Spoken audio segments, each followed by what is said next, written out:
what's good, y'all? Hope you're having an amazing day. I'm gonna check out something a little different today. His name's Sam Eckholm.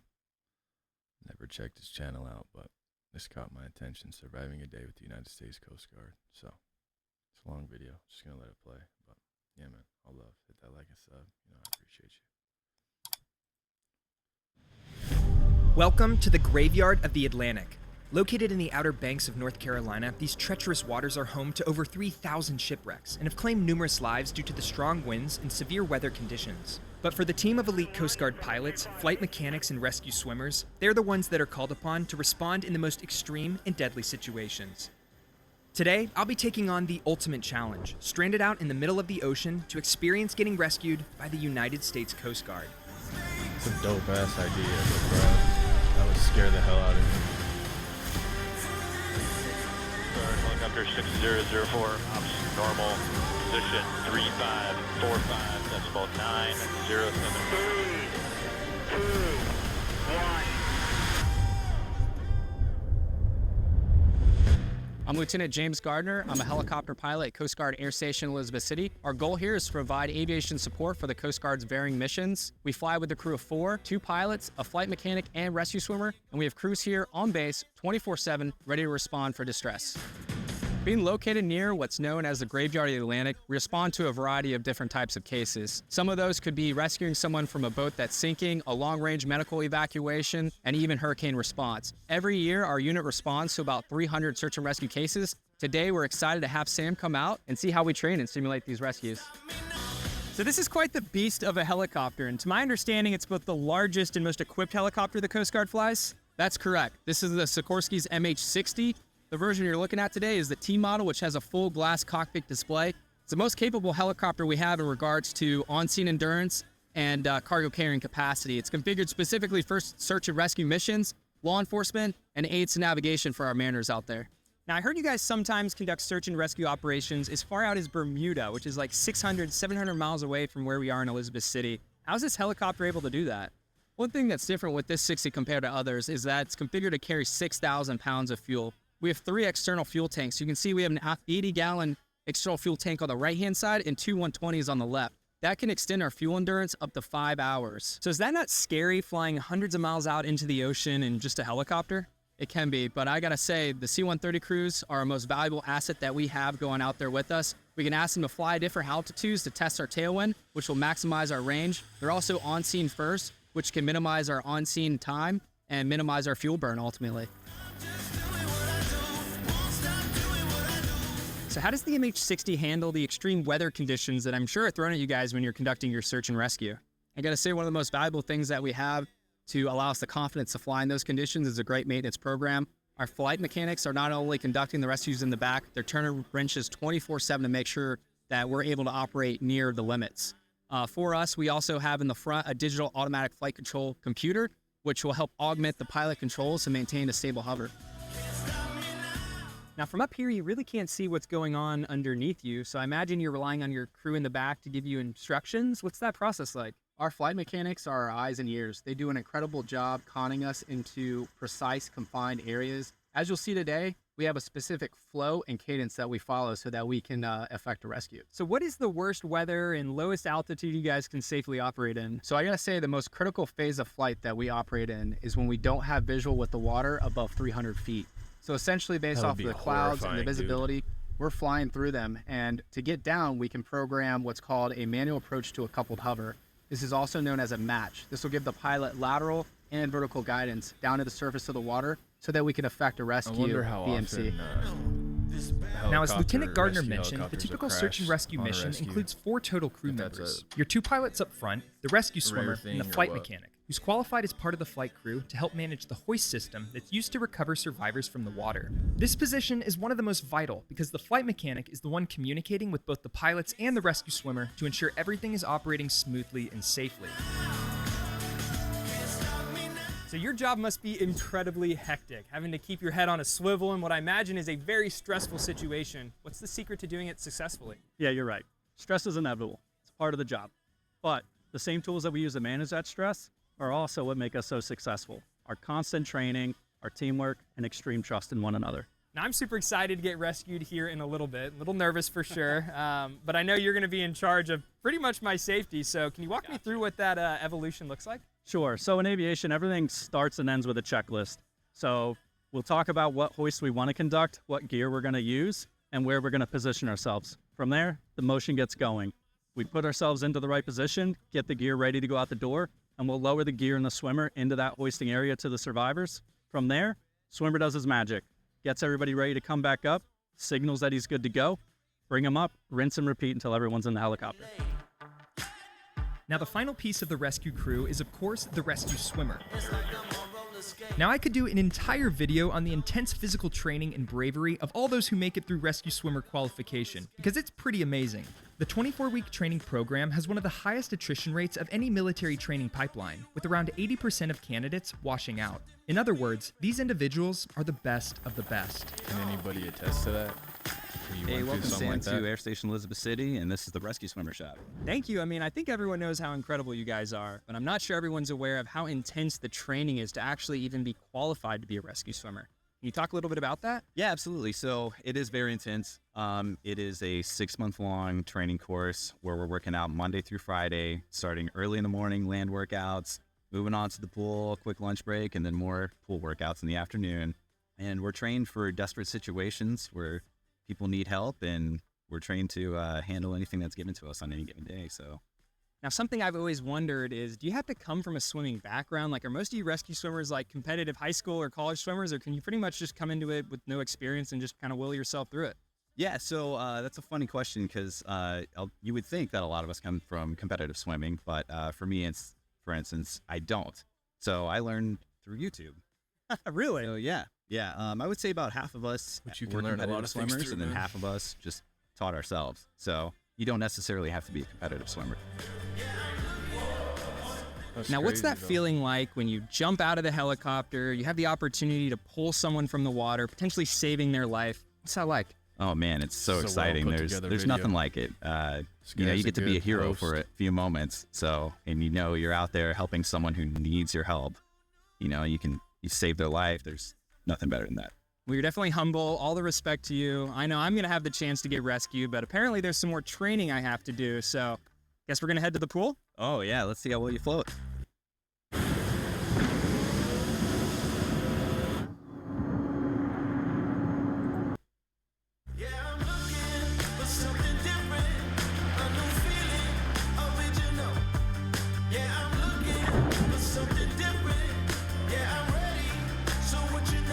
So in order to be cleared by the US Coast Guard to participate in the search and rescue demo, I was required to demonstrate water proficiency. This involved gearing up with a flight suit and boots and then swimming several laps down and back in the pool. I then had to show I was able to tread water for an extended period of time, just to prove that should something go wrong, I would be able to keep myself afloat. All right, so I've only done a fraction of what the rescue swimmers have to do in their training, but I'm beat. I am seriously so tired. These boots, this flight suit, this harness really weighs you down. Not done yet, though. Here we go. Now for the final portion of my training, I had to conquer what's known as the sweat chair, which stands for Shallow Water Egress Training. It's a device used to simulate what would happen if our helicopter went down over the water. After being strapped into my seat Dude, with a that'd be 5-point horrible. harness and quickly flipped upside down, I would then have to orient myself underwater, release my harness, and egress to safety. So this may not look You'd have too to stay intimidating, calm, but if bro. you've ever You been couldn't panic. strapped into a chair or a cage and then flipped upside down, it's definitely a little scary. Yeah, bro. But you gotta do it, because it's gonna keep you safe if it were to happen in real life. No, I'm not gonna be able to find this. You'll be alright. I blew out on this, but then I inhaled just a lungful of water. So I guess I didn't purge it enough. Is that what that means? Yeah, you want to give it a good. Well, I got caught on one of the straps. And I was like, oh my God. Okay, so reference point, and then it's just out to your final reference. Bro, has anyone ever had to do that underwater in a helicopter? Like, I want to see that video. All right, I feel ready. Bro, if I'm there excited was, to and watch you know, and the crew link do a what you video do to that. best, and hopefully it goes smoothly. Well done. Now, as we get ready to start the search and rescue demo, I want to take a second to thank Sikorsky, a Lockheed Martin company, for helping make this video possible. Not only are they behind the incredible design and manufacturing of the MH-60 Jayhawk helicopter that you guys now know all about, but Sikorsky's legacy actually extends back 100 years to when legendary aviation pioneer Igor Sikorsky first founded the company. Both Sikorsky and the U.S. Coast Guard have worked together for 80 of those years. From the early days of their revolutionary flying boats to the record-setting speed of the X-2 technology demonstrator, Sikorsky has spent decades developing and innovating new technology to produce industry-leading helicopters both today and for the next 100 years. So what is next for Sikorsky? Well, they're already working on some incredible upgrades to the H-60 platform, including breakthroughs in autonomy, modular open systems, and predictive maintenance that will allow this legendary helicopter to continue flying for years to come. They're also developing an all-new generation of X-2 aircraft with the goal of bringing more speed, range, and maneuverability to outperform any other helicopter flying today. If you're interested in learning more about Sikorsky and the future of vertical lift, make sure to check out the link in the description below. And once again, a huge thanks to Sikorsky for making epic videos like this possible.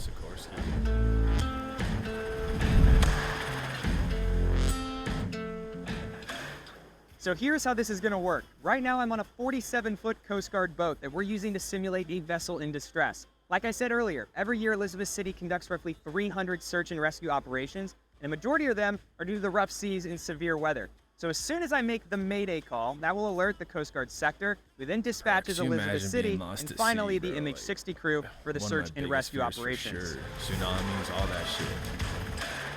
Mayday, Mayday, Mayday, 47-foot vessel in distress, 7 souls on board, requesting immediate assistance. Yeah, Mayday, Mayday, Mayday.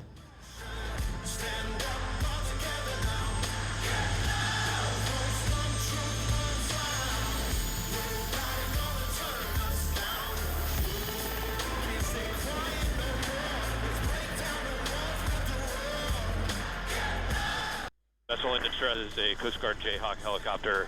We've received your distress call. We're en route, 10 minutes out. As the pilots made their way out over the ocean to my location, the flight mechanic and swimmer began gearing up for the rescue. The flight mech started by setting up the rope system, which is used to lower both the rescue swimmer and the basket down to the water below. For this first scenario, we're going to simulate an above-boat hoist, which is used to extract a mariner in distress directly from the deck of their vessel. Calling for basket and rescue checklist complete. Ready for 1 basket recovery of survivor. There's ready for pickup. All right, Roger. With the target at 2 o'clock, begin the hoist. Roger. Target site basket's going out the door. Basket's outside the aircraft. This is insane, bro. Could you just imagine being lost to sea and seeing this and looking up, hearing that, bro? Getting in that and being lifted up, the feeling like.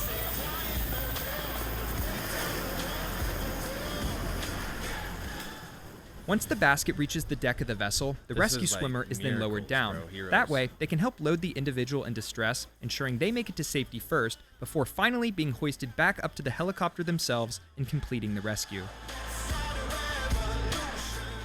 All right, we're now going to simulate the man overboard scenario, which means it's time for me to ditch the boat, head into the ocean, and get rescued by the U.S. Coast Guard.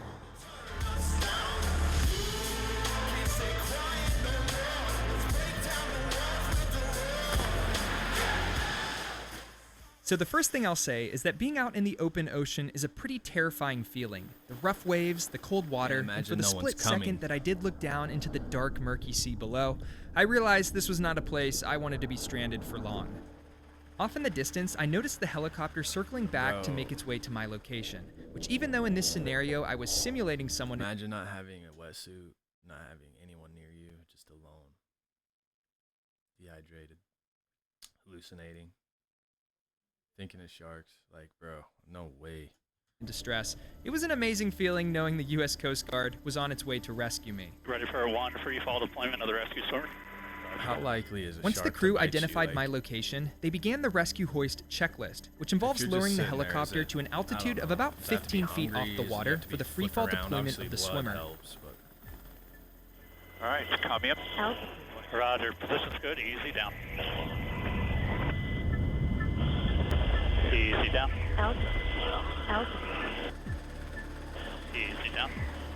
Now, from talking to the rescue swimmer earlier, I found out that this is one of the scariest parts of their job, because in rough waters, the size of the sea swells can change drastically, meaning the swimmer might think they're jumping out at 15 feet, but then in a split second, the swells change, and that 15 feet can quickly turn into something like 70 feet.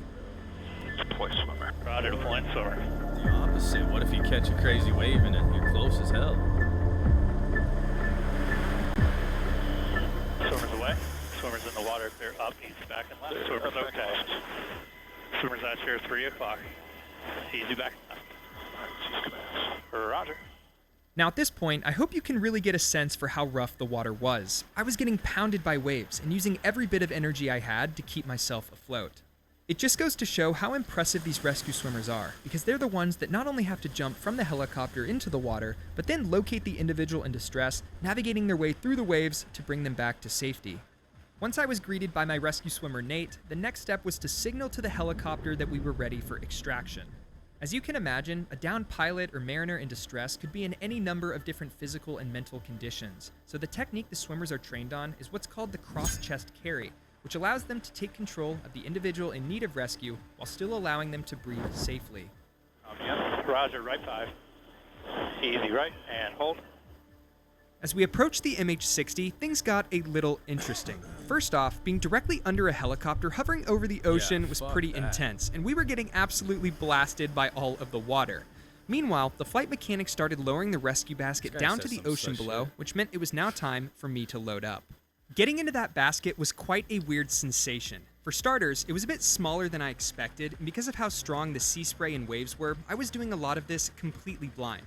But with the expert swimmer right next to me facilitating the entire thing, I was able to get secured in to start my hoist up to safety. All right, target's How at long 12 does o'clock. the swimmer stay They're ready. in the water? Begin the hoist. Does he go down Roger, next, target in sight. drop it down again? Forward 30, forward 20, forward 10, and hold. Bring a basket inside, Captain. Back on deck.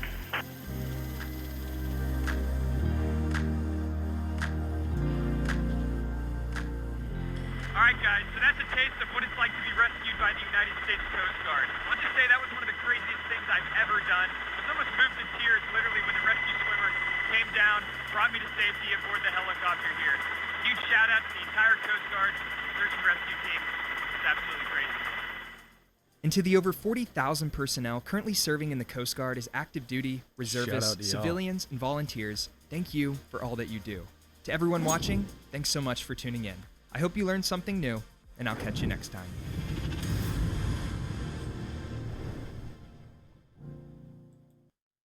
Bro, that was a banger of a video. That's a dub for me. I love checking shit out like that.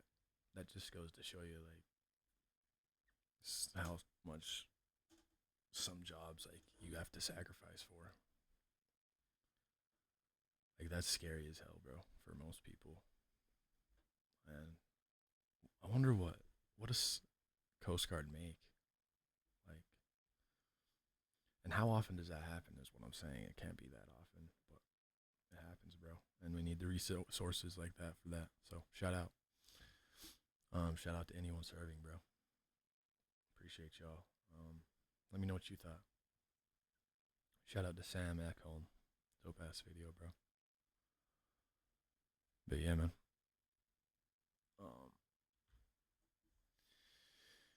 Let me know if you like these longer videos. Let me know what you like. Let me know what you want to see more of. Just trying to upload every day, man. Really enjoyed this. I'm gonna upgrade my PC when I can. I have small issues, but that's life, bro. Hope y'all have an amazing day. Shout out to y'all. Appreciate y'all.